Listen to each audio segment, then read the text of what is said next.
newest AI ICM post flop function. What are your Nice. thoughts on like you spent some time with it so far, and yeah, maybe we could let people know how you might use it, and the purpose of having an ICM AI.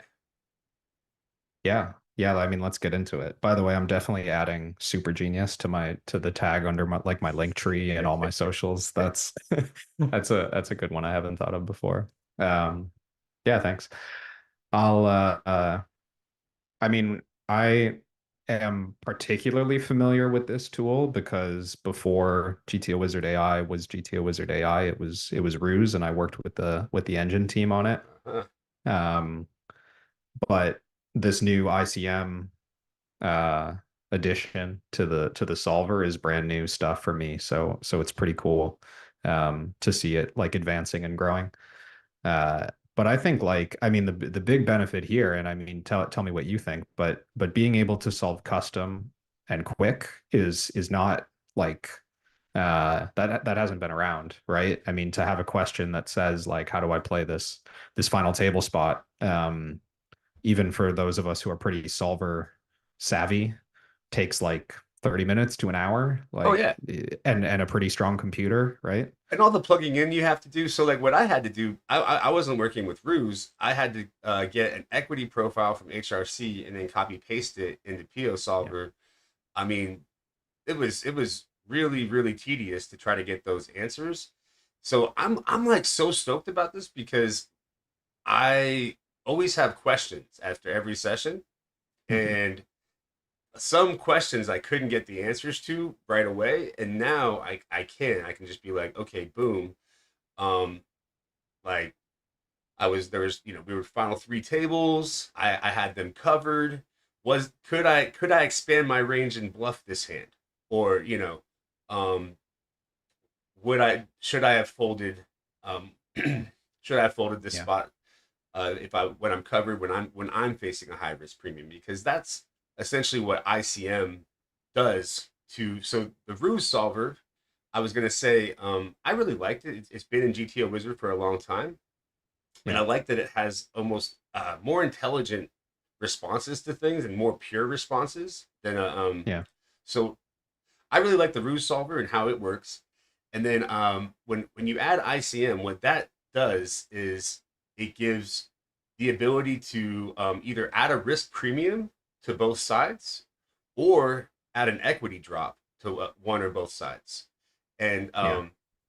that's going to change how you play. So if you have a risk premium, meaning that you need more equity on average to get all in with someone, you're going to value bet less. You're going to bet smaller. Um, Yeah. And when you have an equity drop, it's kind of the opposite, right? So now we get to um, go through some hands, and well, we did make predictions beforehand, but yeah, we're gonna go through some hands and make predictions, and then show how Chippy V Sims differ from ICM Sims using the Ruse AI. What's up, Barb? What's up, Ghost? And thank you so much for Richie Rob for setting up this amazing overlay on no notice from the hospital. Like, I appreciate you, man. Thank you. Making him sound like really hardcore. He is though.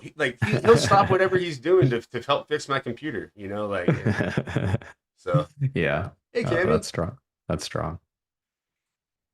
Cammy says, "Let me know if you're missing anything for today."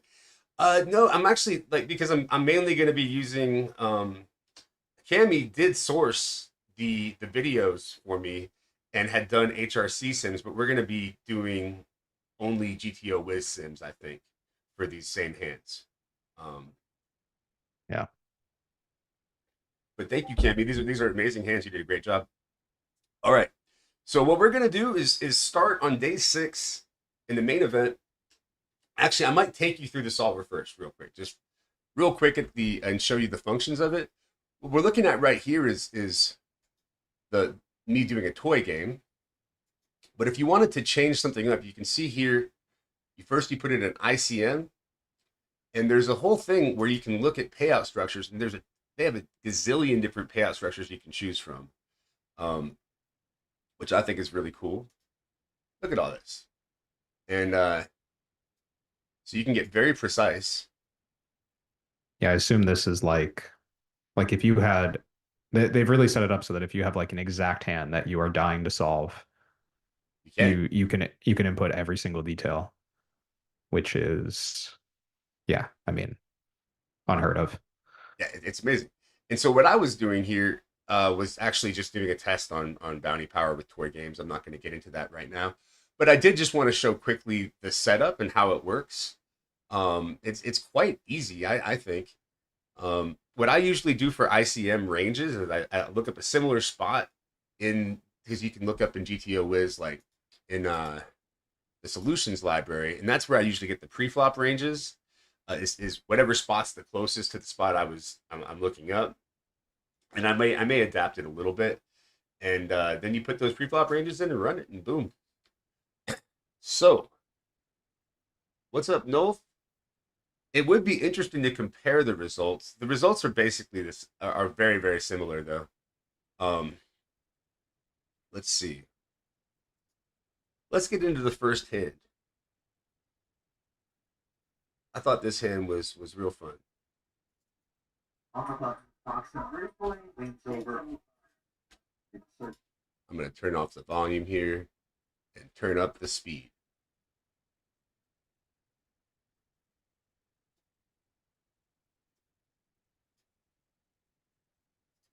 So day six, if I remember right, we're looking at like 60 players left in the main event, somewhere around there. Yeah, this was around 50, I believe, 50 or 60 players left at this point. Um, so definitely like there's some ICM for sure. Actually, I think I remember when I looked it up that there was more than I thought there was going to be. Um, Yeah, I so also generally like I often hear people talk about this stage of the tournament, like when you talk to professionals about what they're thinking when there's 60 players left, they're like, oh, there's basically no ICM. Like we're just playing to try and win the tournament, right? Because it's still 7 or 8 tables. Like there's so far to go. yeah, so a lot of ICM arguments at this point are you can kind of just be like, nah, future game.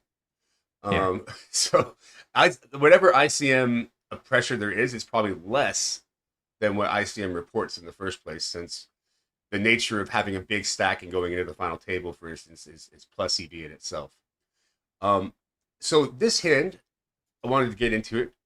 Foxen raises the button with ace deuce offsuit. Fairly standard, although there are some spots where you may not.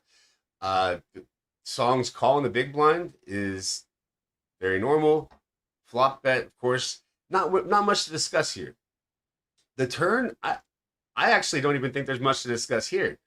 Um, Gut shots and unblocking, missed hearts and such. I think that Chrissy has like a pure bet pretty much, especially covering.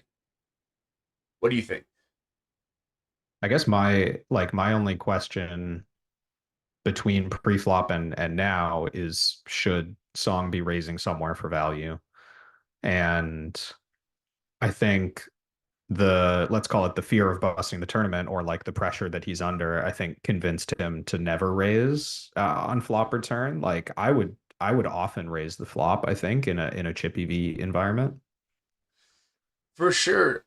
One of the things that I first noticed with 20 big blind solves when I first got into solvers is essentially any top pair you can check raise and not fold. I mean, you probably want to avoid the king deuces and such, but Yeah.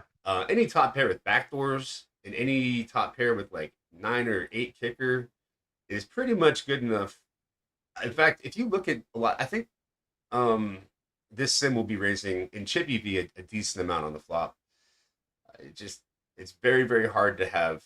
I mean, on the flop, you generally are supposed to have the best hand around pushing 80% of the time. Um, Yeah. that being said, I think if you think someone's pretty barrely and bluffy, calling is a reasonable plan as long as your plan is to call on brick runouts. Yeah. But Like the deuce of hearts, for example. foreshadowing. Um, Yeah. So yeah, Cammy says Song has a 5% risk premium versus Foxen, and Foxen only has 2%. Am I also seeing the YouTube chats? Yes. What's up, Jolt? So ICM, but not a whole lot. Yeah. And now this hand in most chippy V environments is going to be a check because you show down versus queen 10, ace 10, miss flush draws. Um, Yeah.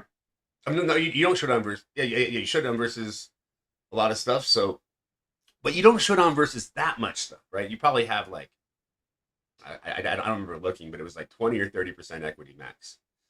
Yeah. And usually you don't bluff into that area, because for your bluff to be good, it has to be better than whatever percent of the pot you win. And that hurdle is pretty big to climb. However, if you think your opponents are overfolding, like they're not going to call top pair, or you're in an ICM scenario where you can overbluff and they're supposed to be correctly folding a little bit more often, maybe Yeah. this hand is the first hand that goes over and becomes a bluff. And so that was why I thought that this hand was really interesting. I know that you solved it, so I'm going to pull it up right now. And we're going to look at the Chippy V Sim first, and then look at the risk premiums. So to be clear, your prediction is that this hand would never bluff for chips. Yes. Or Yeah. um trying to think about what combo, like there may be some suits of it that bluff or something, but no, I think it's like almost always a check. Yeah. Where did you put the Sims? Oh yeah, I know. Here we go. We're gonna start with Chippy V. Oh my gosh. I mean, I like that they're doing this kind of thing, but Yeah.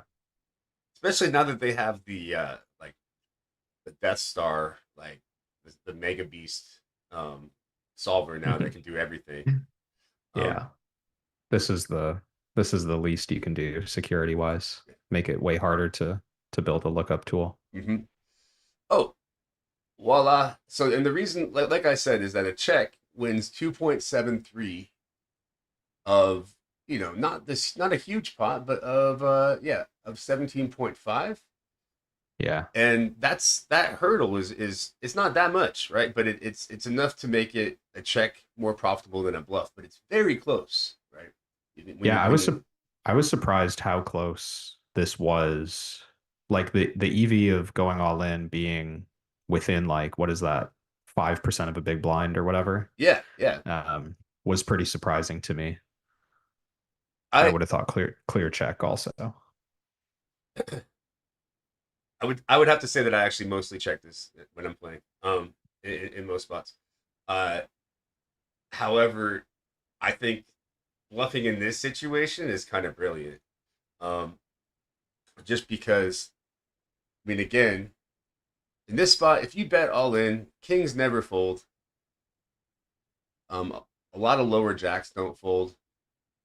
And you do block calling range a little bit with your two, but yeah, the main thing to point out is that kings don't fold. Maybe they fold more in ICM. I'm not sure. Uh, yeah. Moving on, we went into the ICM version where we plugged in, or you plugged in the main event payouts. I'll pull that up actually. Oh, you plugged in all the zeros just for the full height. You weren't doing it Oh like yeah. like a Oh yeah. 1,600. Okay. No, I made sure that we could see how many dollars Steven lost when he folded the river. Oh no, that's sick. Um, so yeah, you plugged in their stack sizes, um, and their general ranges. I think that their ranges are going to be pretty close to Chippy V. I agree. Uh, so Yeah, let's there were some things in there. I think I manually added a few like pocket pairs to the big blind range, where you might just always jam 100% of the time for yeah, chips. yeah, I a couple of the stronger hands too, right? It probably gives him more like king queen, for example. Hmm. Because for chips, you'd probably just be all in pre-flop with king queen, but I doubt it. I think he probably calls here. Yeah, a lot of people do that. Almost like play too linear from the big blind when those hands actually realize equity well. Like something like king queen suited is rarely a reshove unless there's ICM pressure. Since king queen suited just you kind of want to keep the worst kings in, you know. Yeah. Um, so we're looking at uh actually exactly what you were talking about. The EV. We're looking at folding in this spot if you have king eight suited. How can we go into the actual EV? Um, Oh, they have that near like, all the view buttons near the top right of the grid. There's like there's a way to change the way they display tournament equity. this here or no? Oh, you Um, mean here, right? Is it I'm is just it gonna top assume right? you're finding it because I'm on like a 5 second delay watching your stream. Yeah, Okay, there, I'm yeah, not. I'm you probably you not found it. finding it though. That's the thing. Yeah. Um, No, you had it there. Like the equity chart. um where it shows like chippy there was like dollar adjusted equity and chips over pot share and stuff like that, like in the viewing in the little icon there Oh to my the gosh, left I'm of such an overview. idiot. I don't know. Is it over here? You mean or is it to the right, like next to where the equity chart is, or is it to the left of that? Uh, to the left of the word overview, there's Yeah, five that's what. Okay. tiny icons. Yeah. Hmm. And it's the first Oh icon. snap! I didn't even see that. Come on. Is it dollar EV? Yeah. Yeah, Yeah. So cool. if you, yeah, yeah, exactly. Ooh, ouchie, ouchie. Yeah, it's a lot of digits. Yeah. So, just wanted to check the chat real quick. That's kind of cool. I love this feature. They didn't have this before, did they? No, because like um all of the ICM solutions were pre-solved. So all the data was imported, right? But now since the ICM solutions are being solved on the platform, they have more data available to you. Like you can um I guess like that chip scaled. I was reading about that chip scaled tournament equity thing. Yeah, I don't know what that means exactly. That's a new metric that GTO Wizard's using, and they've basically taken all the remaining chips in the tournament, divided by all the remaining money in the tournament, and they've given you like an estimate of how much. It's the same as dollar EV, like it's the same scaling as dollar EV, but it's just Mhm. displaying it in like a number you could understand more easily. So it's displaying it as like a chip value. Um, I mean, I think I kind but of it's like it, but I'll tell you what, I understand dollars more than I understand. When I yeah, look at that, I'm like, whoo, yeah. yeah. Um, so what do y'all think? We're gonna check out now. Can Foxen bluff this hand with the risk premium that's going on? Where, yeah, like Cammy said, she only experiences 2%, while he experiences 5%, which isn't even that much. So, is this bluff going to be correct based on? I mean, it is correct if he folds King Eight, no doubt. But Yeah. is it going to be correct from an ICM perspective where we have some leverage and they need to fold just a little bit more often on the river? I want to Yeah, I hear. mean, I want to hear people's predictions before I check. we talked a little bit yesterday just about like the theory of playing these ICM spots on the river. Like you're just supposed to bluff a different ratio, right? You're supposed to bluff a different frequency, I guess I should say. Yes. Um, so presumably what we'll see here is that Chrissy is supposed to bluff a lot more at equilibrium. Like the solution for this spot is that she's supposed to bluff a lot more, or at least, Maybe enough more five to percent more. adjust for that 5% risk premium than she was bluffing in the chip environment. I actually think that it's not exactly like this, but a lot of the times it is kind of like um, if they got a 5% risk premium, you bluff about 5% more, and if they've got like an equity drop, like or Or no, like if you have an equity drop where they have Hmm. you covered, you have to bluff less, like in a PKO. Or yeah, your bluff to value Yeah. ratios have to be more in favor of value. Yeah, I've been trying to, well, I haven't like given this real effort, but I'd love to come up with a quick formula that like converts it for you. Because it would also depend on how big the bet is, right? Like Mm, if your bet is, when you were showing me the PKO stuff you were doing, like if the bet is like three times the pot, then the mm, percentages are going to be different than if the bet is like half the pot or something. no But doubt. yeah, I don't have a quick formula for that one yet. I got to figure that out. So I'm just gonna try to look up like the percents of bluffs when we go all in versus I mean, I'm gonna call anything top pair or better not a bluff, and I think it's about 30. I mean, it was basically a pot size bet, right? So it should be 33.67 or so, right? Yeah, Uh, it looks like if you add ace high and no made hand, yeah, that's 31%. which is And close enough. that's the bluff category, I think. Yeah. Like 31%. Yeah. So so we think, I'm gonna guess, and I actually don't remember this, uh, that the bluff frequency goes up. I don't know what having 2% risk premium means for her, so it may not be that much, but I think yeah, the bluff frequency will go up maximum 5%, but around there. And let's see.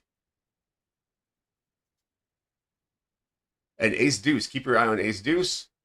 Bam. Wait, what about the combos that she's? No, I think her specific combo doesn't matter. He folds king eight. Yeah, Um, it doesn't really matter. no, It looks it like when you have if I when I was looking at the other sim, I was thinking about this. I guess when you have the diamond, you want to bluff more because it's less likely that you're good. Like uh when you don't have the diamond, you could just be up against ace eight of that's diamonds or so ace nine of rare. diamonds, right? It's so rare. But Oh man. if you have the ace of diamonds in your hand, you have less equity because it's less likely that Steven's unpaired. And so Yeah. you want to bluff. Yes, yeah, I can see that now. Yeah, the check has less equity, and It when you does when you look when it you looks have like the the ace of EV of diamonds. betting is just higher though, right? Like if I'm kind of squinting looking at these numbers on my screen, but like it looks like the equity or the EV of bet of going all in is just higher than the EV of checking for most of these hands. Not for the ones that they're checking more. Yeah, I guess not for ace of spades, deuce Yeah, of clubs. Yeah, no. Yeah, but I checking's would still better. argue Well, that this bluff is fairly brilliant. Um, yeah, I agree. Especially if you're thinking along the lines of, yeah, I have showdown value, but not that much, and Yeah. I think that they're going to overfold here. I think it's a really nice play in this moment. And I also like to see, yeah, our predictions kind of work out. It was right on the cusp, and ended up being more of a bluff than a check. Now, Yeah. how many more bluffs are we gonna have? Okay, low pairs are bluffing, so like Hmm. what? Low Yeah. pairs. Like if we have a five in our hand, where the heck are low pairs? Hold on, I'm sorry. Low pairs. I think that could Oh, ace be deuce. Yeah, that's the the 5%. I'm deuce. so stupid. Yeah. Is it just ace deuce? Who's the low Oh yeah. pairs? It's literally just ace deuce. That's funny. So that's incredible. So they added 5% bluffs, and Yeah. it was basically just ace deuce. It's just this hand. Yeah, that's cool. Um, Yeah. so this hand kind of worked out, in my opinion, like in showing pretty well how you might adjust and how you might use this program to check how you can influence your frequencies in these moves. Yeah. Nice to see what the best. Vibrato says, nice to see what the best players in the big fields are doing in this spot. How they interact when they both have such a big edge and a huge spot. Hmm. True, true. Although you know what, I'm actually starting to think that the main is not that soft of a tournament. I mean, this was a very good final field, and people that are talking about like 150% ROIs can no stop. Yeah. Um, like I'm with you. it's all the problem is all the best players in the world are there too. Yeah. So yeah, it's I think it's not a tough tournament, and there are definitely gifts and crazy things going on. I mean, there's freaking 10,000 people, but at the same time, I still think that these days it's not like it used to be. All right, so let's move on to the next hand, where it has Foxing again versus Lena or Nicholas.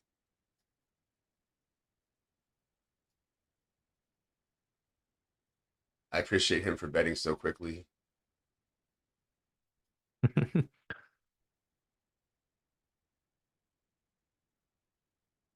Chrissy plays fast too. Mm-hmm. Between the two of them, it's a pretty quick hand. It is.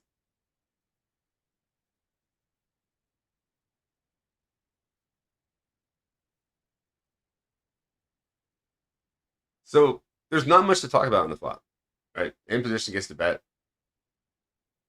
I don't think Yeah, I that mean, we get to check th raise ever. yeah, We're too deep. thinking of spots to check raise, like now they're 60 big blinds deep, and Nicholas opened from the low jack. Like, there's no way I'm raising this hand. Yeah. So what we were comparing, like this hand to that to the previous hand when we said we could check raise, it was 20 bigs effective versus Button, who has like conceivably King Six offsuit in Yeah, their range, uh, and all suited kings. So there's a difference between check raising in that spot and then bloating a pot this deep versus a very good player who's raised from early position you don't want to do. yeah. Cammy says, for your information, I cut out about 2 to 3 minutes of tanking in this clip. Well, thank you. Thank you. Oh, that's funny. We were giving the credit to the It players. was all That's our Cammy. bad. This is not necessarily a bet, I don't think. I mean, it doesn't matter. Flush draws are great. Flush draws are like they can do whatever. But Lucid Zach, good to see you. But I do believe that, like, I don't know. How would you split your flush draws in this spot? Because you can't bet them all. Definitely check back the pair in flush Yeah, draws. I'm I'm kind of inclined. I'm not a big fan of bluffing with the ace of spades here. Mm-hmm. Um, because if I had to think of like some of Chrissy's weakest floats on the flop, it would just be the naked ace of spades, probably like Mm-hmm. ace of spades 7, or like ace of spades 9 or something. So I'm not a huge fan of bluffing with that combo. Also, all we do is we fold out dominated flush draws. Like if she has king 3 of spades or jack 5 of spades, she's just going to fold the turn. Mm-hmm. So that's not really what we want with a 7 of spades. I think I'm more inclined to bluff all the lower stuff. Mm-hmm. Maybe not every single one of them, but definitely I would just start with like king high and worse as my primary flush draw bluffs. Mm-hmm. And then maybe like hearts as well, like sort of a similar approach with hearts, like mostly preferring to bet lower hearts, but even ace high hearts I think would be fine to bet the turn. Mm-hmm. Yeah, because in that case, um, they're not floating with one heart or whatever, right? So you're like, Yeah, you don't mind in that it's not case. as problematic, I Yeah. think. There's not Um, as many combos of like backdoor hearts that float the flop that we're interfering with, but there's a and you lot of ace of spades, random, like ace of spades something. That makes sense. That makes sense. So yeah, I think the bet on the turn is again, like from an EV perspective, I doubt it matters much. But Yeah. um in general, strategically, I think that I prefer checking back that flush draw.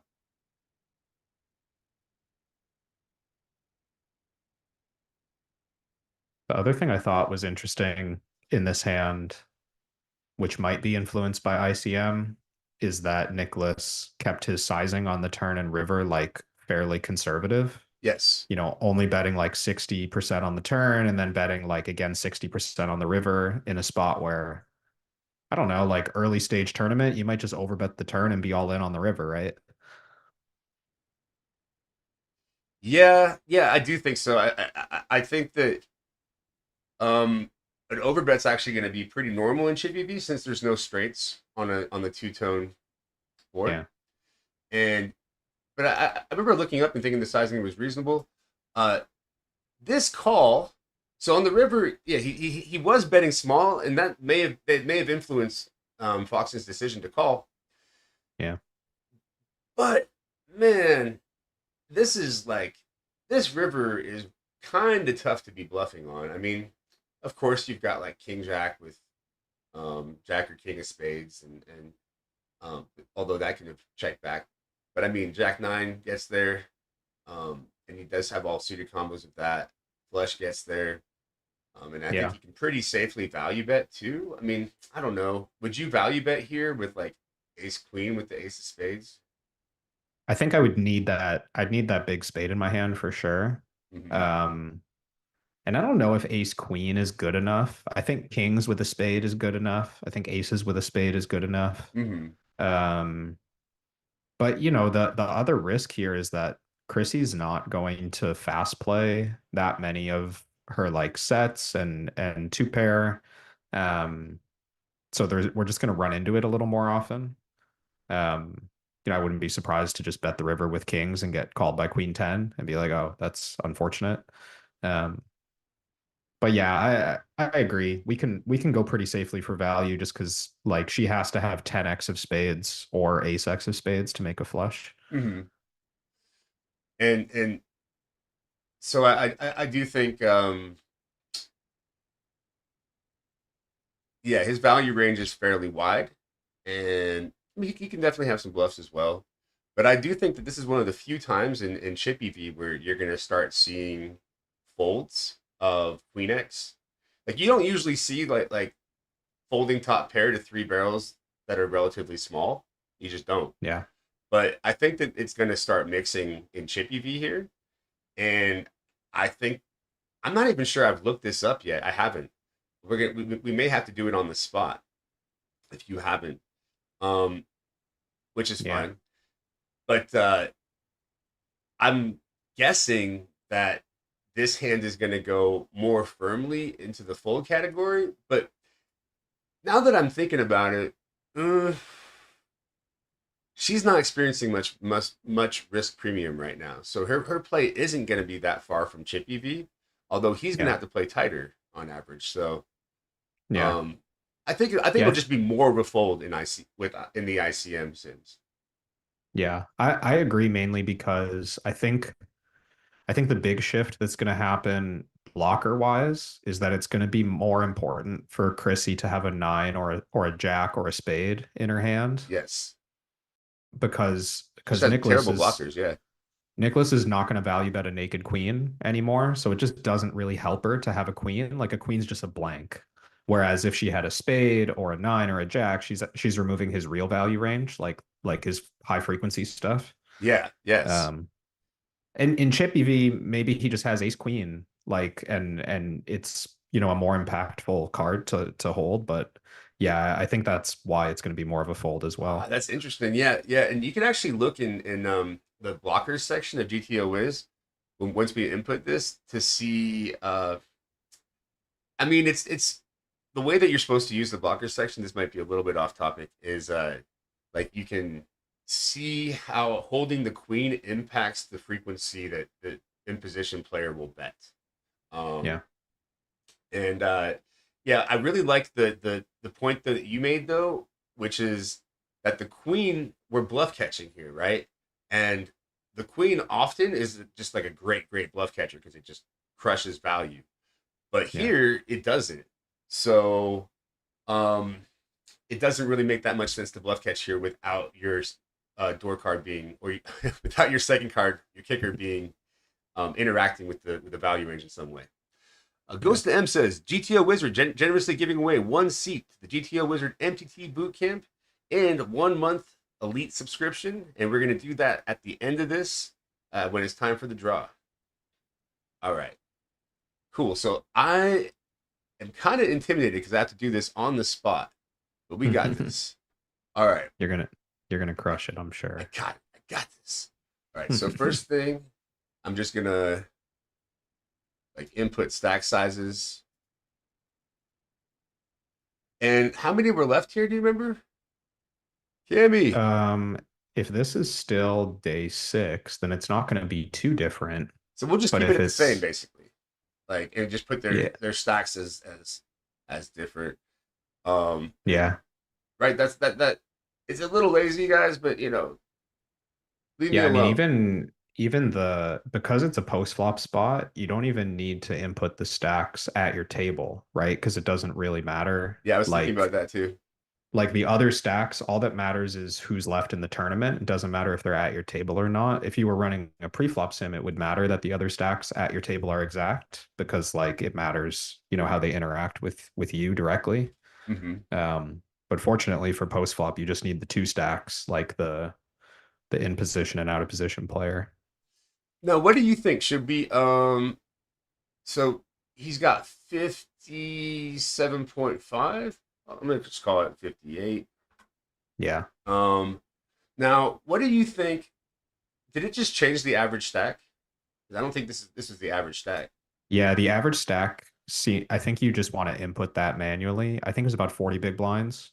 Yeah, Um, Assuming we're going with like the auto distribution feature, just put in 40. yeah. Um, And I don't need to oh, do the rest of that stuff. Now ranges pre-flop, I might have to go. Now, do you think I should do any ICM here? Because I think that they're going to pretty much look like Chippy V. their pre-flop ranges, well, the ICM ranges might help just Is that what they're because the playing three though? betting the three betting range is going to be like more conservative probably.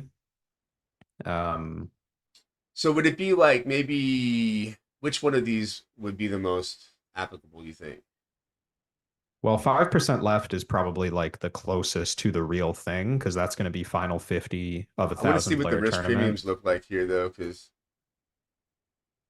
yeah, this looks more like it. This looks pretty reasonable, right? Like these risk premiums, it's all like not super high, basically. All Yeah, right. I think this should be good. All right, Again, so he like was in 50 the main, who bigs. knows if they play this way? Like in the main, they might play way more conservatively than this, but we have to start with some assumptions. I'm gonna basically do these stacks. This looks close enough to me. Hijack big blind. Yeah, that seems good to me. So you just go here. Oh, gotta put the raise in, and then yeah. So here I'm gonna copy this range, put it over for not the button, but hijack. Easy peasy. And I bet you this big blind range is fairly similar, but we're gonna just check, and then I guess I'll just go. Oops. Yeah, here. But yeah, you're right. There's just less three betting. I think Chrissy's probably three betting jacks though. Yeah, I'm not sure. I But I mean, mean, in that other hand that we didn't review, I don't remember how many were left, but her flatting kings on the button true. Okay, okay. was pretty conservative in that other hand. So like maybe an indication that this is accurate. Yeah. So yeah, we got the all the stacks set up.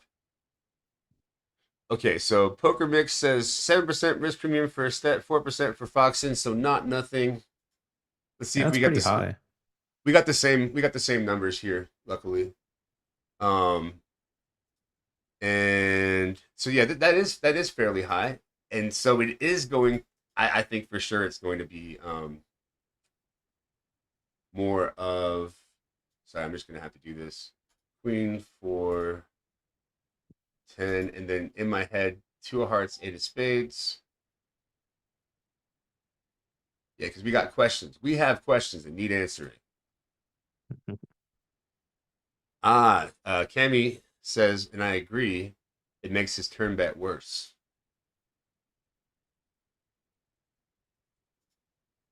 All right, he gets the bet flop.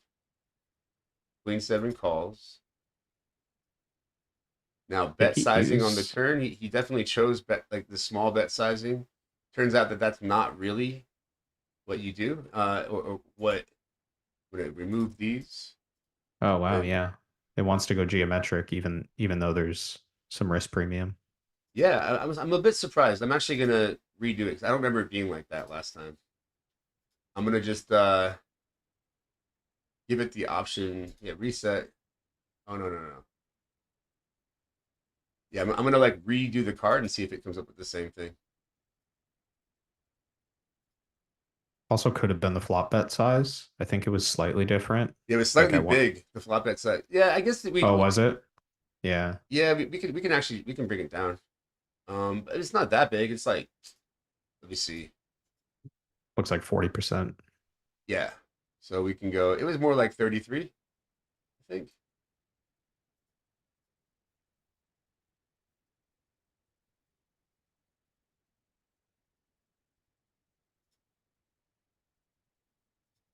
And then the two of hearts.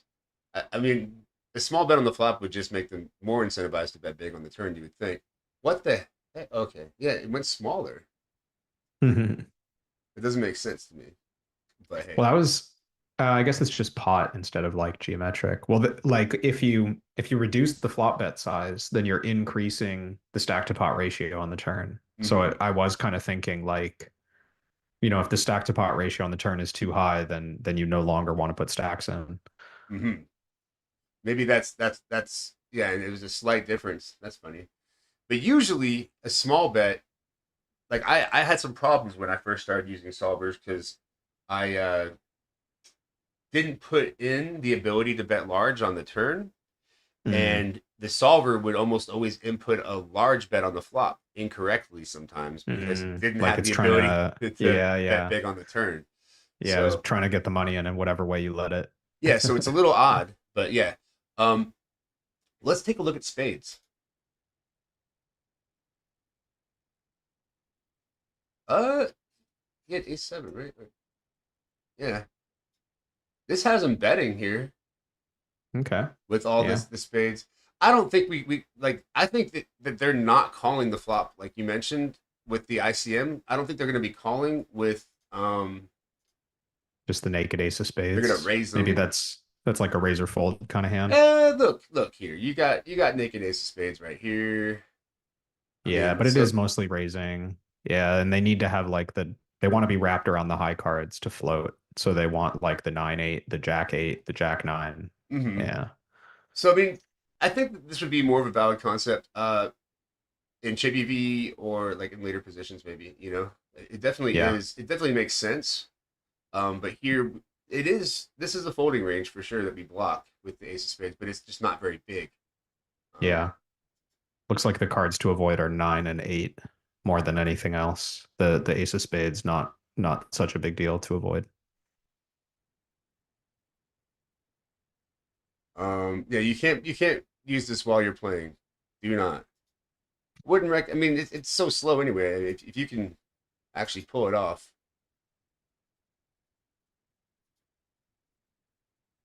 you're playing on a site that has too long time banks. In my opinion. Um, so yeah, I mean, this hand, this we do bet a lot with this hand using this Yeah. sizing. We're gonna actually have to put his sizing in. I think it was more like 2/3, right? Yeah, if we're gonna evaluate Chrissy's side, I guess let's switch this to 2/3, and I think River was 2/3 as well. Yeah.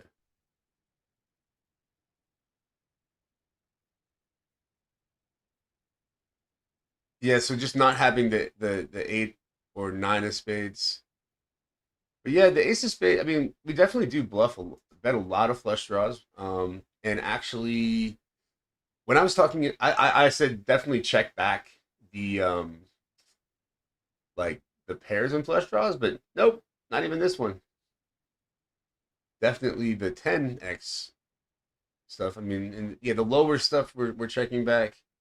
We're just doing Hmm. a lot of betting and flush draws here. Yeah. Um. Anyway, so we he bet the turn, and the river was the 8 of spades.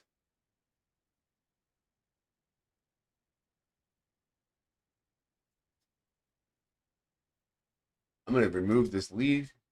Although maybe, I mean, maybe you got some leads here. It's Oh just yeah. small thing. I don't hate it. I'll keep it in there. Um. And on the river, he kind of it was what was the sizing on the river again? It was like kind of another. It was like 3.5 into 5 something, right? Yeah, it was, yeah, almost exactly that. So that was Yeah, something like a little over 2/3. Yeah. Um, it was pot was 25. Um, and then in this case, 3.5 would be maybe a little more actually, right? If it was 3.5 into 5 directly, I'll take a look right now. Actually, I'm sorry. I just want to be sure here. It was 5.3 actually, 5.1, and you bet 3.5. Yeah, Okay. so that's like, Just under 70%. yeah, we'll just keep it where it's at. It's fine. Yeah. All right, bam. Well, we didn't even look at the Chippy V version. Yeah, I was gonna remind you after we Whoops. I wish you could like you could just like, well, you kind of can. You just go over and Chippy V. Eh. yeah, you could just toggle it in one click after we look at this one. So we Oh, have, that's interesting. It's just break even, huh? yeah. I mean, although her combo of Queen with the 7 of diamonds in particular is preferring to fold. And if you're talking about this kind of event, something that prefers to fold, maybe you just want to fold. Um, Hmm. well,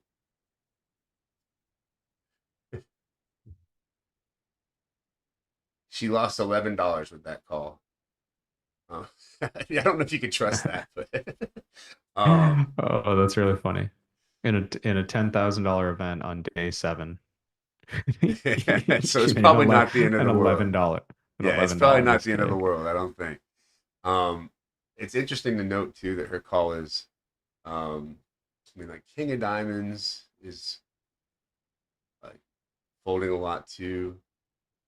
Could you show that we were talking about the blocker scores before just to see like what's important on the Yeah. river? Because I'm curious like if the queen really doesn't matter or if the I guess we don't know what Nicholas's value range is, so that might be a good place to start. But Well, you can do it in two ways. Like, so here, if your opponent holds the 10 of spades, your fold frequency will increase.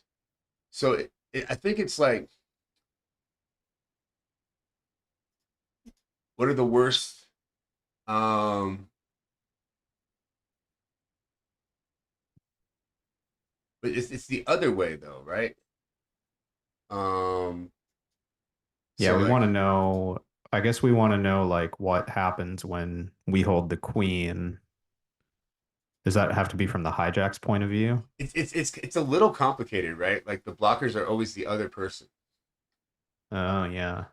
I've done it where like if you hover on the hand, so like Mm, if you go to hand view and look at where's that? Him. just like Oh, okay. I see. Yeah, yeah, before yeah, you yeah, switch to yeah. Yeah. blockers, like in the Of bottom course. right corner, Mm-hmm. um, there's like a score next to your combo. So if you look at like, Oh well, I yeah, guess it's kind of just silly to look at facing a like bet. the ace Like, high flush, but yeah, yeah, yeah, yeah. you could look at like what the Where is queen's that? doing. So if you like hover on queen seven suited, or maybe click on it to make sure it locks, Yeah. then you go over to like queen seven of diamonds, and you see there's like a three up, one down. Oh yeah, yeah. There it is. Yeah. So that's like good qualities, bad qualities for this particular Yeah, combo. not the best. Not the best. Nines and stuff are better, of course. Back. Or I guess actually I eh, those are both oh yeah, trash removal is bad and value removal is good. So yes, you want more value removal and less trash removal. exactly. So, I mean, these are basically value hands, but yeah, I was using these for a little bit, and then I just didn't see them, I guess, for a while. So I'm glad that you brought this back up. I think to do Chippy Sure. V here, all I got to do for the most part, just do this. Yeah.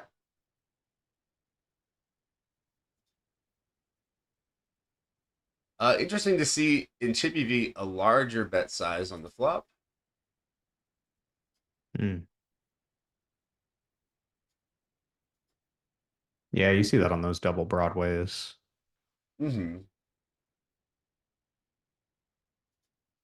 Especially, yeah, when one player has such a stronger uncapped range as well. Although not as much in this case. Queen seven suited always calls. Two of hearts. Are we gonna be going? I'm guessing we're gonna be doing that sort of geometric size again. Yeah, And I would think that's back. Yeah, now it's even though the small bet came on the flop, we're still geometric. So we're just putting more money in the pot. yeah, and this hand is kind of just betting. What happens if we get shoved on though? Probably not folding. Oh yeah, we're folding. Yeah, that's a big shove. You don't see it too often, Yeah. but I mean, I think versus humans is actually more of a concern than like the bot won't shove. Really, I mean, oh yeah, they will. They do shove. That's funny. Yeah. They shove a7. Shoving the So same hand. yeah. All right. So again, he chose a much smaller or more of like a. I think it was around 2/3, maybe a little bit bigger. What's up, Mr. Braun? All right. And now, Eight of Spades River.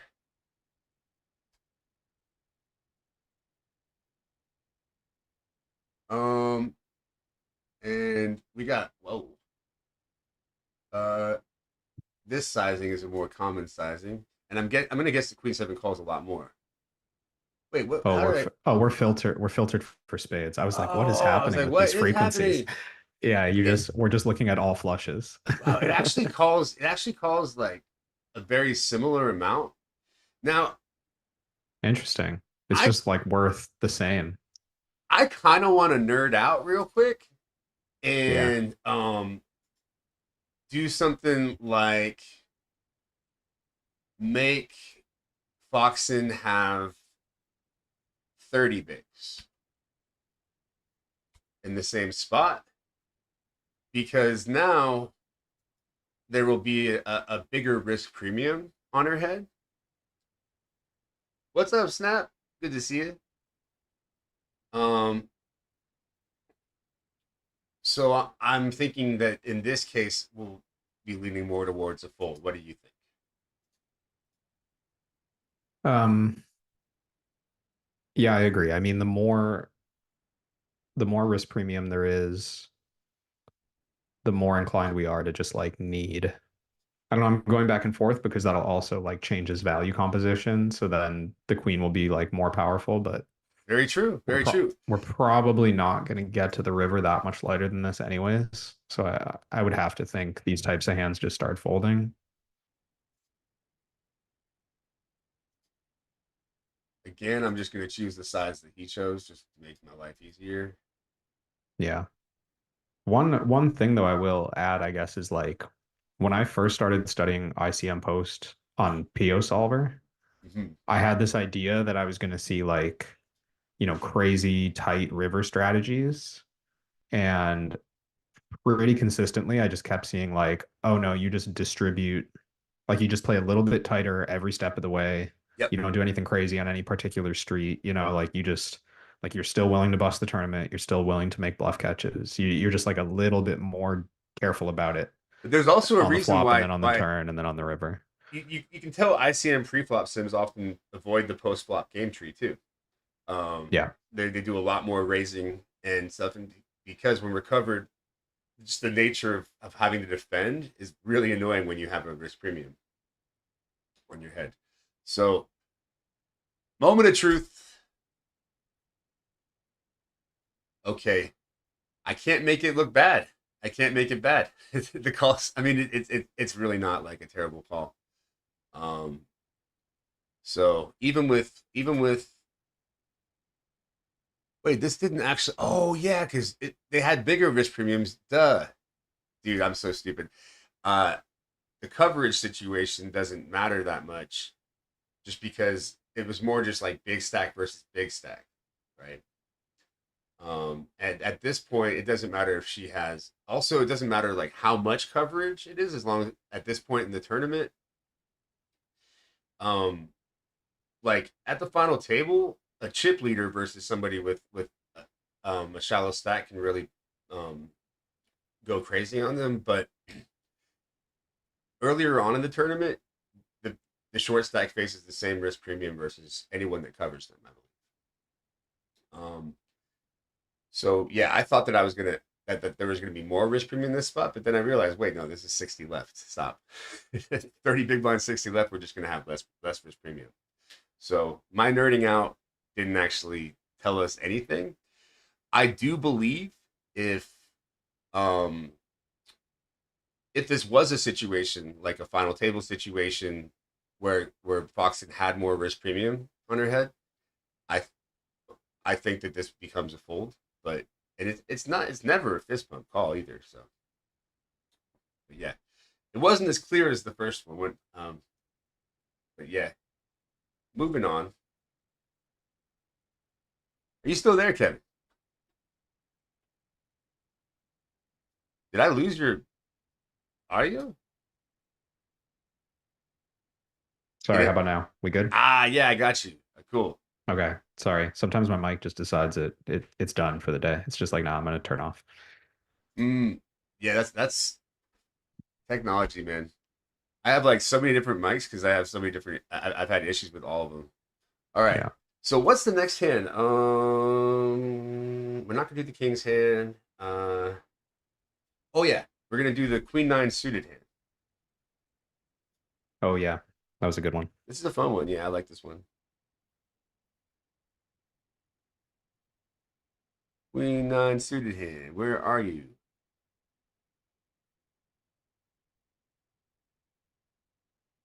Oh, here we go.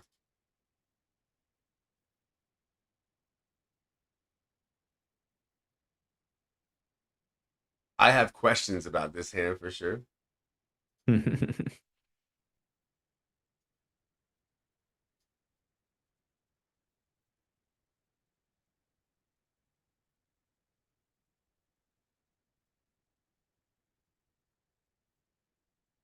Gosh, is this one that I need to make sure I set this one up. So essentially, Lena raises, Joe in the big blind calls with queen nine of clubs.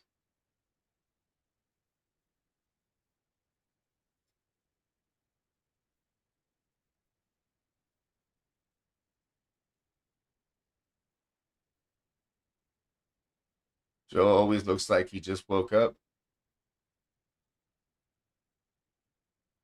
His style is really unmatched for these final 2 or 3 days of the main. He's very good. Yeah. Although Laura's not a big fan of his tank top, I don't think. But she said his armpit hairs tilted her. I don't know. All right, so back to this hand. A lot of the times in chip EV, the way that you play flush draws on the flop is your nut ones, your combo draws, whatever. You just check raise and you're like cool to get it in. Um, and I don't think I would feel comfortable in this spot with like 15 left. I think doing that Yeah. same thing when when we're so close to big money and like we're just like basically getting it in with like the minimum amount of equity you need once we get pot Yeah. odds. So I think that the way that you're going to split your flush draws in this spot compared to like in chip EV compared to ICM is going to be much different. Um, Yeah. and I actually already know the answer to this, but I did predict it too. Um, One idea I had, I haven't seen the solution, so I'll put forward the idea that I had about playing the flop here, which was like I would check raise a significantly more polar range than usual, and I would go for really, really big sizing. Um, and I don't know if Queen Nine of Clubs would make it into that. I would think maybe not, but maybe like Ace Jack of Clubs would make it into that, like the nut draw, not just like the mediocre to good draw. Hmm. Um, but usually when you see high risk premiums going up against each other, they play like really low frequency aggression with really big sizing. So Hmm. that would be my guess. Um, so I realized that I need to, yeah, I didn't actually, man, I solved a bunch and sent them to you, but they're like later on ones. Oh And yeah, you sent me the ones from Final Table, but this one we got to set this one up, don't we? I think I might have to, but it's not a big deal. It should be relatively fast.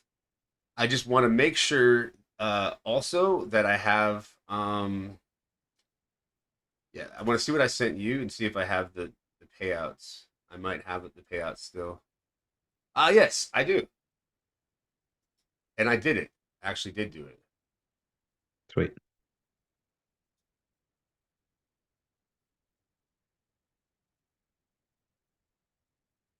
Oh man, actually, nah, I didn't get this one. So what I am gonna have to do is, yeah, I'll just use your payouts that you used from Yeah, before.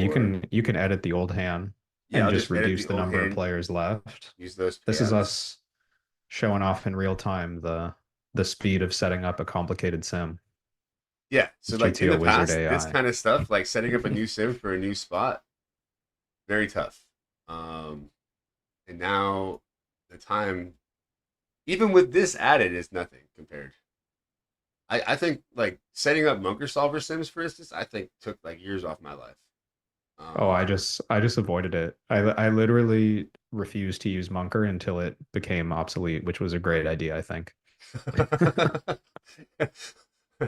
I mean, it. It was the first thing that you could do with multi-way solves, so I was on it. But Yeah, I mean there's still stuff that only Monker can do basically, but I still just refuse to use it. they have the syntax and the way to set everything up is like so tough. Anyway, so there's 15 left, so we're like almost on a bubble. It may even be like 14 left. Um, and then to get the pre-flop ranges, what I'm going to do, thanks to Cami, is Cami ran this in a different program. Hold on, I need to make sure where was the raise from? Oh, from like EP or like low jack, right? Yeah. Okay.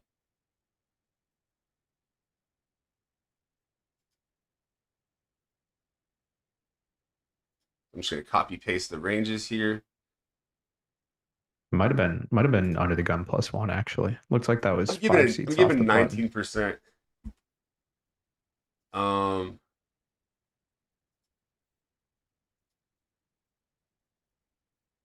under the gun plus one.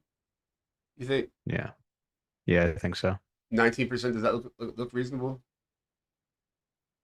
Should be good. I don't remember the exact stack It's layout, what but I got like I from the doubt. sim. So Yeah, I doubt um, Lena's opening too wide here. There were a number of other big stacks at the table. oh yeah. All right, and then calling range looks pretty normal here too. Let's see, copy. Oops. So I am getting these from HRC. You can see that there's no three betting here because Oh yeah. we're A little both bit of very kings in deep. there. Yeah. Nice. So we can actually put the stacks in, I guess, this time, or put the average stacks, I suppose.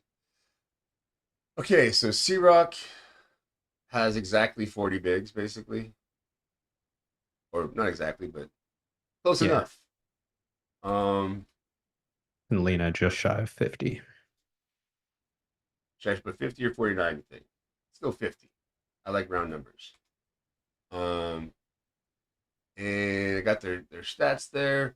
Average stack, if we look, yeah, you know what? I'm not going to waste everyone's time by plugging in the actual stacks here. I don't know the other table, but average stack here looks like it is. Oof. I mean, honestly, this is the lowest stack, 10. It's above 30, right? Yeah, I think so. You've got two 50 big blind stacks and a couple of 40s as well. That's probably it's probably a 35 big blind average. Yeah, we'll say 35. Yeah. It's a deep tournament. Um, There might even be more chips on the other table. I don't remember, who but knows? Yeah, I mean, it's it, fine. it's gonna be pretty. It's gonna be close anyway, right? Um, so what we're gonna do though is I'm gonna copy paste I'm actually gonna hmm, yeah, I'm gonna do this in Chip EV. Now that I have this all set up, I'm gonna put the flop in, but we're gonna start with Chip EV though. Actually, we have been starting with ICM and going to Chip EV, which is kind of weird. Um, Yeah, maybe just open an extra yeah, that's what I'm copy gonna or do. something so you don't lose the settings. Yeah.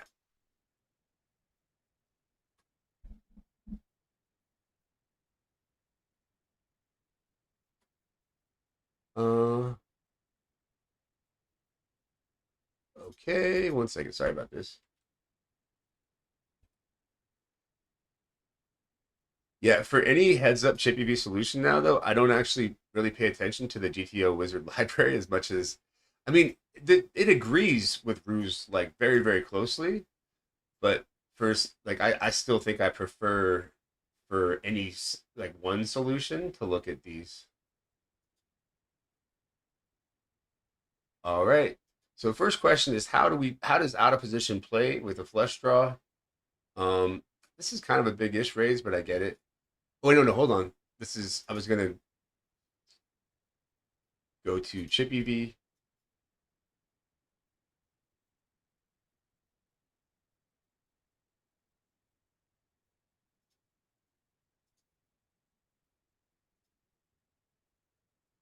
Okay, now my thought was that you just kind of check raise your highest equity flush draws. Maybe you check raise fold your worst flush draws.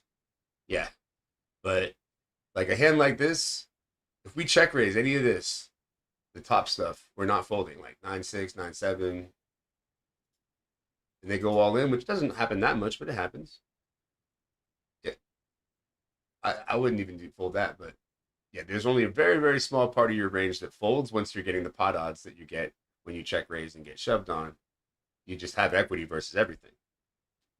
Um, Now, what I thought was kind of interesting was that you really don't want to do this. You don't want to like you're freaking, your final two tables of the main event. You are not trying to bust out with 6-9 suited on on the King 10-8 board. I don't Definitely think. not. Um, so yeah, early on in the tournament, you're like combo draw, whatever, let's do this, but not now. So now this is with the risk premium added, and it's not even that much. Hold up, this doesn't look right. I thought it was more. It'd be more than this. Um, that's why.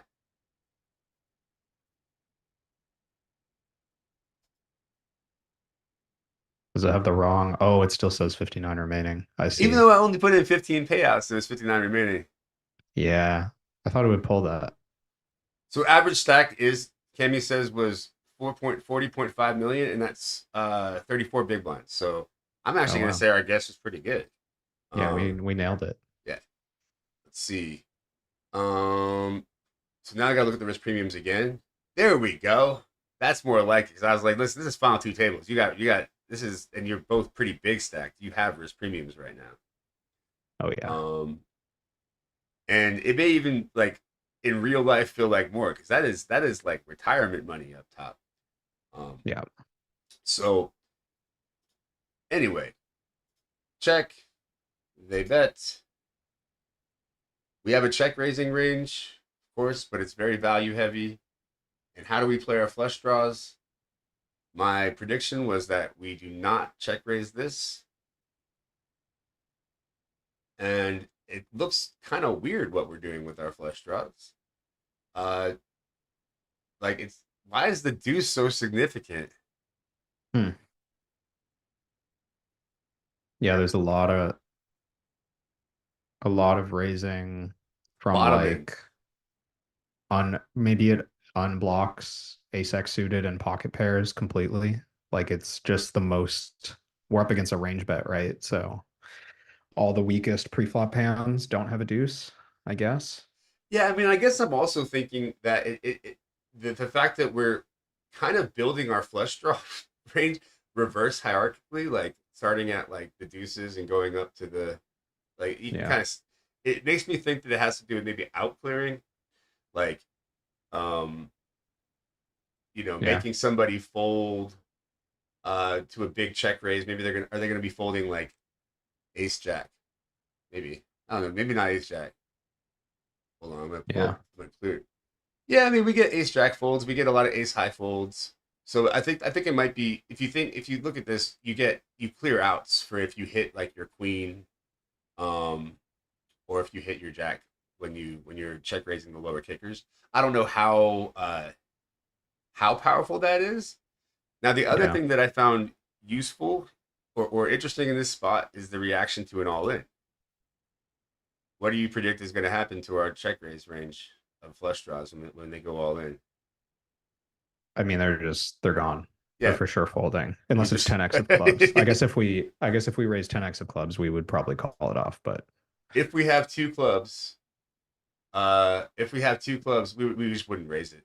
We are check raise folding in this case. yeah, On a scale of 1 to 10, how important would you say it is for a beginner to dive into solvers? I mean, I don't know. Like for me, I don't really think about it like that. Like in my poker career, I've always just been like, I'm gonna digest and try to learn everything I can. Now, I guess if you're a beginner, you're probably better off learning more overall concepts, um, learning from somebody who is um, maybe learn from somebody else, talk hands with friends. But I don't know, I do think that the majority of my study is solvers, and it's how I answer questions. And there's no other. Having a solver is so cool. It's like I have like the smartest, best player in the world to yeah. to consult at all times. So the other thing is people think that solvers are about like balance or something, that you're just trying to balance your range. No, solvers are exploit machines. They maximally exploit. If you input what you think your opponent's strategy is into ruse, and when you node lock, the solver is going to output the best strategy to extract money from that strategy. So Yeah. people, I think, mistakenly think GTO is like this weird balance. I'm going to split my range all the time thing, and it is a little bit, but in practice, that's not how I use it. I usually take pure options when I play, and Yeah. and my strategy is mostly informed by GTO. It's not like I'm just playing like a solver. Um, it's just super overwhelming trying to figure out how to overcome that. Hmm. I would say drills, doing drills. Also, if you watch stuff like streams, go to seminars, like you start to see what pre-flop ranges are. They start to just kind of get hammered into your head. But yeah, and then going over your own tournaments in like that's what I would just do one hand at a time. Be like, um, was my pre-flop range good here? How do I play my whole range in each one of these spots? Looking it up. Um, and I think that Yeah. slowly but surely it becomes a little bit less intimidating. You know what I mean? I think we should probably give away stuff since we're going to be ending this stream relatively soon. Um, Seems like a good idea. yeah. So if we could give away a package to 1 month elite subscription, that's all of this GTO Wizard stuff plus the ICM, and then we're also doing. Is it an ICM boot camp or is it? Yeah. Yeah, Yeah. yeah, I can speak about it briefly if you want. yeah. Talk about it. Yeah. So, like John said, one of the things we're giving away is a seat to a tournament boot camp. It's 2 days of live seminars hosted by GTO Wizard. I'm gonna be organizing it, running the sessions. I'm joining every call, and I'm running like one by myself, a coaching seminar myself. But we've got three seminars on Friday, August 23rd, and two more seminars on August 24th, plus a 1 hour live Q&A with Espen Jorstad, Oh, nice. main event winner. But yeah, it's 100 people that are able to join live, and I think it's a great chance to like interact with coaches and ask questions and learn more about ICM and learn more about tournament strategy. And we're going to use this program obviously as much as we can during those sessions. I, Some of us I'm have some apparently a great backup like coach. I'm sorry. Go ahead. yeah, and you might see if one of our coaches bail, you might see Apestyles jump in there and do his own presentation as well. Uh, Backup coach, man. yeah. I'm on the bench. I'm on the bench. How is that? Um. Anyway, we probably got one more hand we can go through. Of the ones I sent you that are actually solved, because you can do it kind of fast. Which ones do you think I should do? Which one do you think I should do? Um, I remember the one with well, it wasn't directly about the hands. The one where Tamayo had pocket tens. There was one like four-handed that was pretty simple, that I thought was a good one, but I'm forgetting there was like a eight-handed one that I'm forgetting. I'd have to open it. But I like the one with Tamayo and Lena. Do you remember the board? I think it was Jack Jack Six? 6-3. Yeah. Okay, yeah.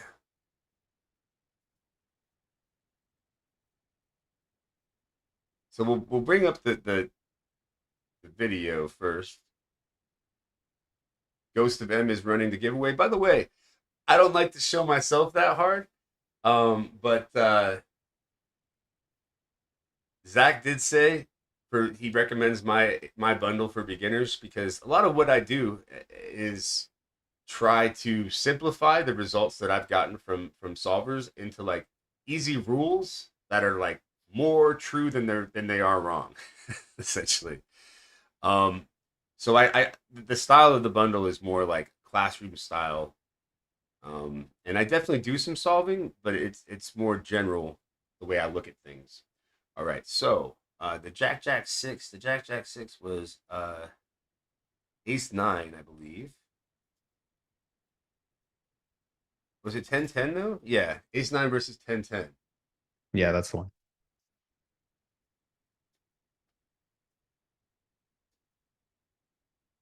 Very nice just call from Tamayo. I mean, I think with these stacks, you really just with this guy that has 10 bigs, you really don't want to go out before them. It's a Yeah, very clear one just call. I was interested in how high the risk premiums were here because you rarely see this distribution, like three guys with 60 big blinds and one with 10. True. So those 60s are really locked up. Like they have to play so conservatively against each other. Let's see if I did I put the actual stacks in. Yeah, I did. I did. They aren't as crazy as you would think, just because it's four handed.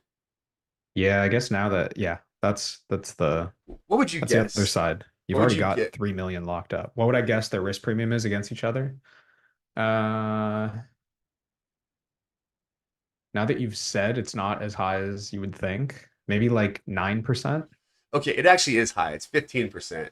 Oh, 15. Yeah, Okay. it's fifteen Yeah. percent for Tamayo versus Lena, and then Estet has I don't know how to say his last name, but he has 12%. So it's the kind of risk premium situation. I describe it as pressure that when there's like a little bit off, where neither side really gets to do too much. I don't think. Um, Yeah. they're kind of just supposed to be playing the way yeah, my friend Capolito described it. He said it's like the gentleman's game. No check raising here. All checking. You know. Um, like The gentleman's game. Yeah, I like yeah, that. and that's kind of what this risk premium situation wants you to do is keep pots very small and be fairly straightforward. I think. So, uh, as far as this hand goes, though, I don't actually think there's a lot to talk about. Like, I mean, there kind of is. Like the flop is, I think, a bet for value. Yeah. With the ace nine, we get called. I think that at first I thought, we do block like nut clubs, so we block calling range, but I quickly in my head like wrote off the idea of bluffing because I just think we're too good.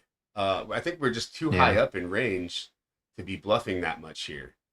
With like, Yeah. I don't think we can just be bluffing with our ace highs on this board, even really. Maybe No, I ace don't think deuce so with the either. ace of clubs, maybe, but I don't even think that. I think we probably just want to check our ace high here, right? Now, Yeah. if we got something like king seven with the king of clubs, that Oh I yeah. think I might start bluffing, right? Um, Yeah. so yeah, the turn I like his check back. I think it's you're just you're in the middle of your range. Like you bet your best hands and your worst hands, and you check your middle hands, and that's he's right in the middle. I did think Tamayo had maybe a good flop check raise, just like to get a little bit of value and protection. We'll Um, find out. We'll find out. Um, that was the only decision point I wasn't. I mean, there's obviously the river when once Tamayo bets. I think there's another decision point for Nicholas, but yeah, I'm probably I thought calling flop though was too interesting here. too. Yeah.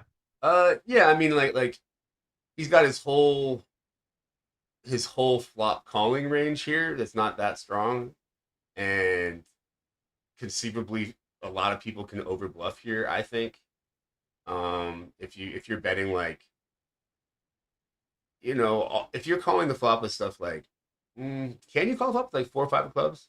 I don't know. If you're calling the flop with like backdoor king highs and stuff like that, uh, you should have some bluff here. But maybe he's just way overfolding this flop. I'm not sure. Let's check out the hand bet. Now we're gonna first look at your raising idea, which is like, wow, did I get the stacks right? Hold up.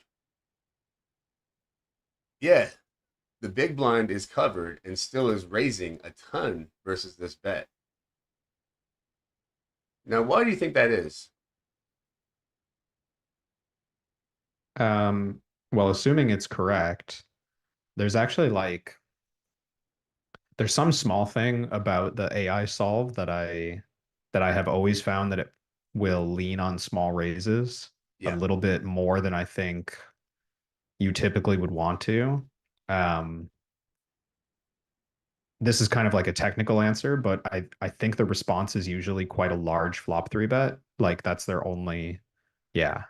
This like 75% raise is usually the only response offered. Um, that said, I think even if you add a smaller raise, which will change the strategy, it's probably still like it's still probably a good idea and it's still a cool strategy, but maybe you won't raise quite as much. Whoa, yo, that changed. Yeah, That changed everything. and it's just going to keep happening, right? Because like every time you add a new click back, the next raise is going to be 75%. So like that person's going to be stuck. And then you add a new click back, and then the next person's biggest raise is going or smallest raise is going to be 75%. Damn. So you It's can't just like a really. little quirk to be aware of in the way the AI works. I'm used to that kind of stuff because like I've had enough bad outputs from little mistakes like that in my life. That like I get it. So like that's why immediately I put the small raise in to see what happens, and then Yeah. check the check raise. Yeah, but then we make the small raise, and what are you gonna do? Like, Yeah. it's not that. I mean, but like, I'll bet you. I mean, we don't want to get this too crazy, but let's see. Yeah, I mean, eventually, like it's kind of like you said, we are See, this is the thing though. Why is it doing this? some Like, really why good would it players keep are going to choosing a size that it utilize doesn't use? That actually bothers me. um But yeah. oh yeah, it's just like it's literally like a restriction in the bet sizing defaults. That's Oh, yeah, that's can why I you could fix like that? it's I mean, you can manually so basically what you need to be aware of is that when you choose automatic or dynamic sizing, these are like the restrictions on those inputs. Ah, okay. If you manually go in and start adding in small raises and stuff, it's gonna relieve that problem. Mm-hmm. Um, but it's just part of the automatic settings. Like it's fine for simplicity and speed, obviously, but it's like the one shortcoming I'm aware of in the sizing is that once you get to three bets or higher, Mm-hmm. um, it's just automatically 75% raised. I mean, so I just put enough in so I could be sure of the. Okay, now at this point, I think that it just needed this. It doesn't actually need to keep like going into the freaking. You know what I mean? Like we don't need to be Yeah. able to. We don't need to be able to seven bet the flop. Um, No, we don't. but this tiny, the tiny three bet, It's it is important that whenever you construct a solve, that um, like let's say I'll give you another example of getting a bad output. Like my buddy came to me and was like, "Dude, turn min bet leading is the way." And he showed me these solves that like every turn was like 80-90% lead.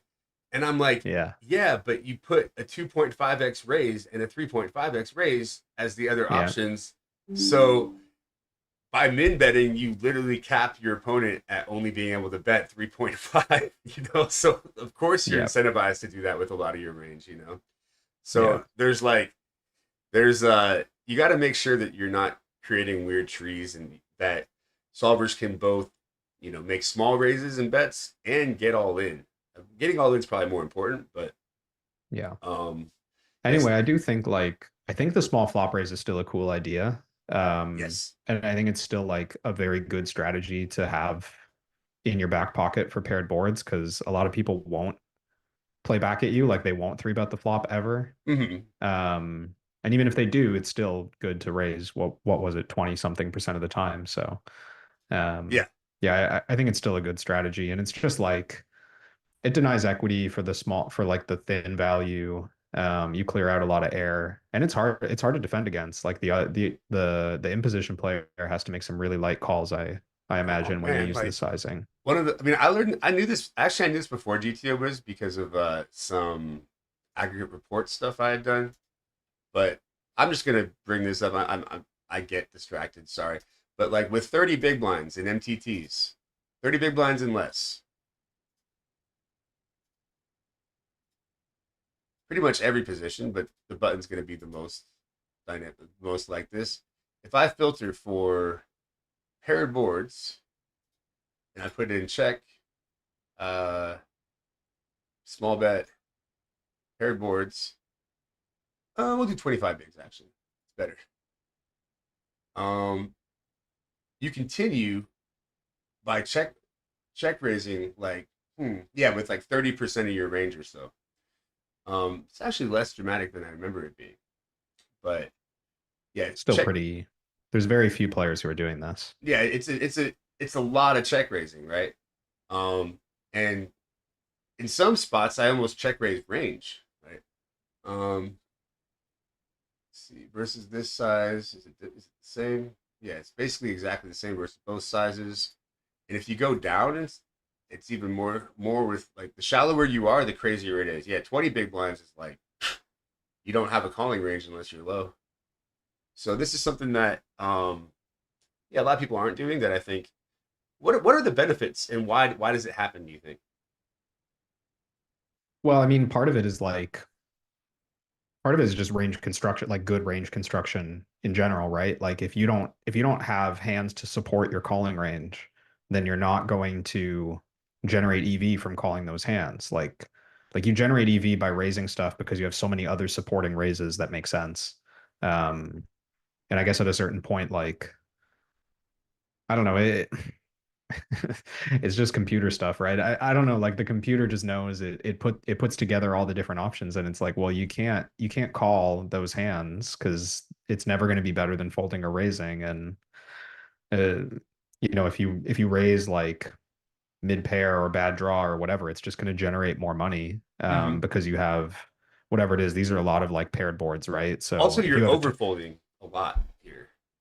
So you're yeah. continuing with a pretty strong part of your range, and like maybe that's part of it too, right? Is the like you see more raising when someone has to fold a lot. Like, Yeah. I mean, 'cause you, if you just have trips, I guess the way I think of it is like if you have trips, you could raise or you could call, right? It's a great hand. You could do whatever you want.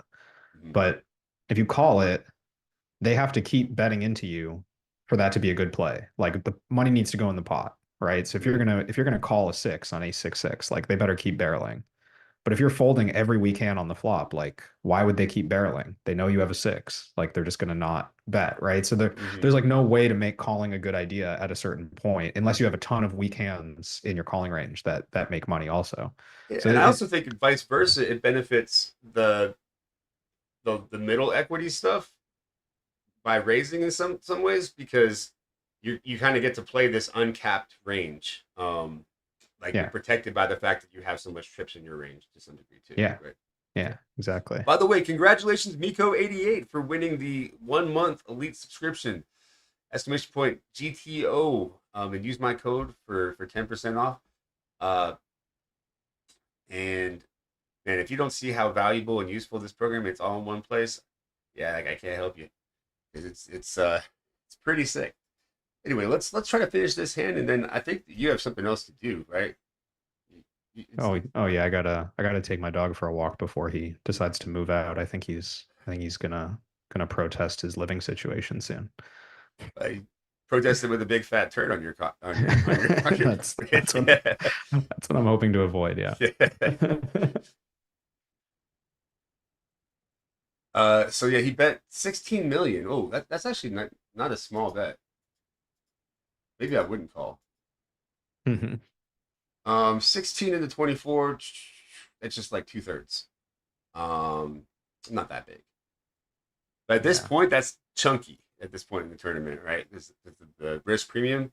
I'm actually gonna go ahead and say I changed my mind. Nah, I don't know. I'm a station.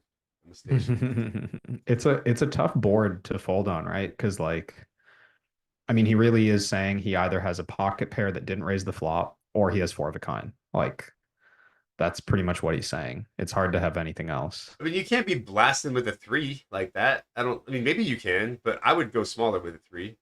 Um, Yeah. because I we. think yeah. So yeah, he literally with that sizing has a randomly turned six, maybe, but not even, or just a pocket pair that didn't three bet pre-flop, or a jack, which is pretty polarized.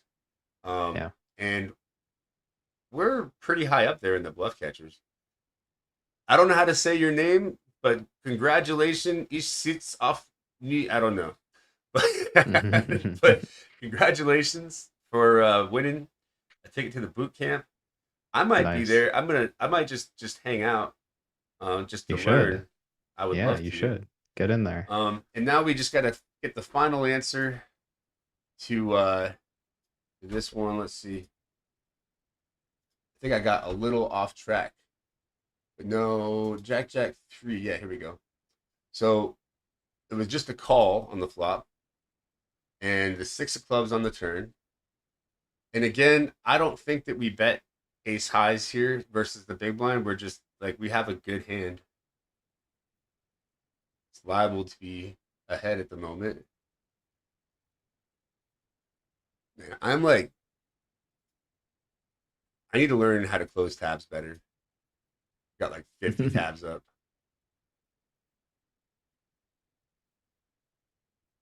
Zach. Oh, I appreciate the shout out to the bundle.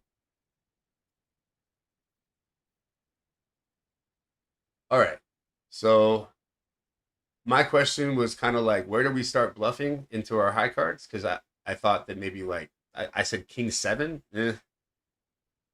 Maybe not. I mean, it's more than Yeah, it anything looks else. close. Yeah, yeah. That looks like pretty much the borderline. Like King five is bluffing a lot. Mm-hmm, King mm-hmm. seven's like the last mix. And like queen seven's just like, we're gonna because it's bottom of range. Yeah.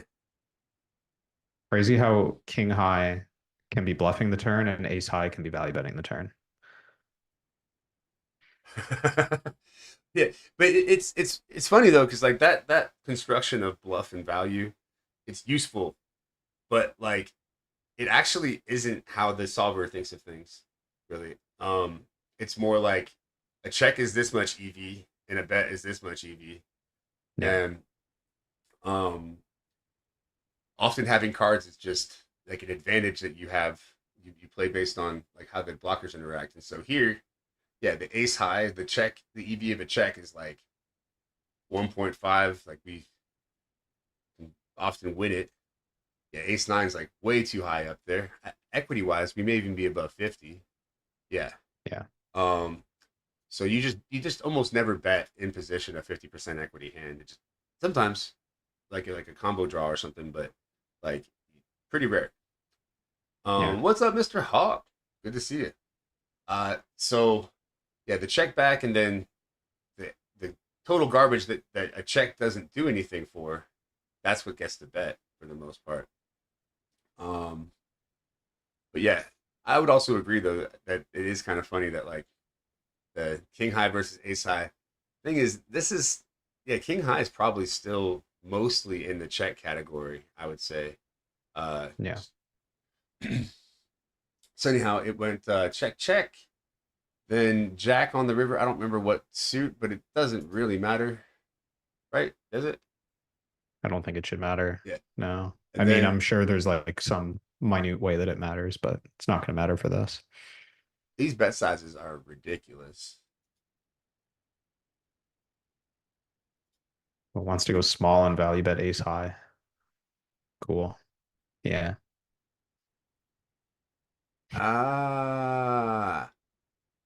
Okay, so I like on the river to give lots of options. So, Yeah. but we have to put his option in basically. That's the main thing is which Yeah. It was like, almost exactly 2/3, right? it was 2/3. I'm forgetting what the big blind size was, but whatever 2/3 is. Yeah. And then I don't know. I was including all in, but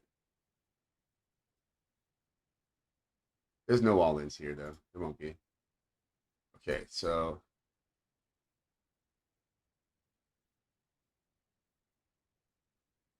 yeah, in like EV is in my opinion definitely like needs to be added or by putting in more bets because it's so strange that the bet size it chooses um isn't chosen that much. I felt like a touch underplayed with 10-10. Like we could have check raised the flop or done something. I mean, he bet pretty big on the river at least. And adding in that bet did do something. Makes me even want to add in some larger bets. But I mean, it plays Yeah. I pretty wonder if similarly. given how much money's behind, like you could overbet, 1.5 times the pot or whatever, and you're still like nowhere close to at risk. You're still not the collision's not that high. Yeah, now I just need to see. Now I need to see if because it was chosen so often. Yeah, what the heck? Because yeah, the first strategy was just trying to pick like the best single size, right? So in the best single size strategy, it was prioritizing like low pocket pairs and 3x and like strong ace highs and stuff. But Yeah. when you give it the bigger size now, it's like, oh, I got a new size for all my full houses and quads. Well, damn it, I gotta keep trying. Good to see you, Bowie. I was happy for you in that recent big score. All right, but that recent, but yeah. So I guess we found like the yeah the actual like the most optimal bet size is something yeah something like in between 2/3 and pot and overbet. Looks like overbet really is starting to push it though a little bit. Like I think it's if I put a bigger bet, it's going to be choosing it very rarely. I think. So what do you think? Is ace nine going to call? Yeah, I mean, but he has to be bluffing like all this and calling the flop with it. So I think maybe in game he shouldn't. But like, I think it will here. Yes. I mean, it's like any bluff catcher versus a large bet. It's going to be folding some percent of the time. Um, Yeah. He did have both suits, which seemed a little not great. Like he had two backdoor suits. yeah, Like yeah. you can see if you have the diamond in your hand, like the nine of diamonds in your hand, then it's a It's a then it's better a winning call. call. Yeah, that's But really important. Well, not really important. The EV difference isn't much, but when it comes to just helping you come up with those decisions. Um, I actually had a cool hand the other day in a 3-bet pot where a guy bet like half pot and I had ace nine, and I couldn't figure out was it call or not, and it was really really close where I could only call if I didn't if I unblocked missed backdoors on the turn. Like it was super weird. Yeah, Yeah, very particular. yeah. Um, I thought Ghost was a bot. Didn't realize he's a mod. Ghost is half man, half machine, and Ghost. Um, but yeah. Anyway, I hope you guys enjoyed this. Got something from it. You were right that we weren't going to get through many hands. Oh yeah, We got through four. I could tell from our prep. I was like, no, we're gonna talk forever about every hand. It's great though. Yeah, Yeah, thanks for having me. This is fun. yeah. It was fun. Thanks for supporting everyone, and congratulations those that got packages and everything. And I might play and come on later today and stream. Not sure. We'll see. All right. Love you guys. See you soon.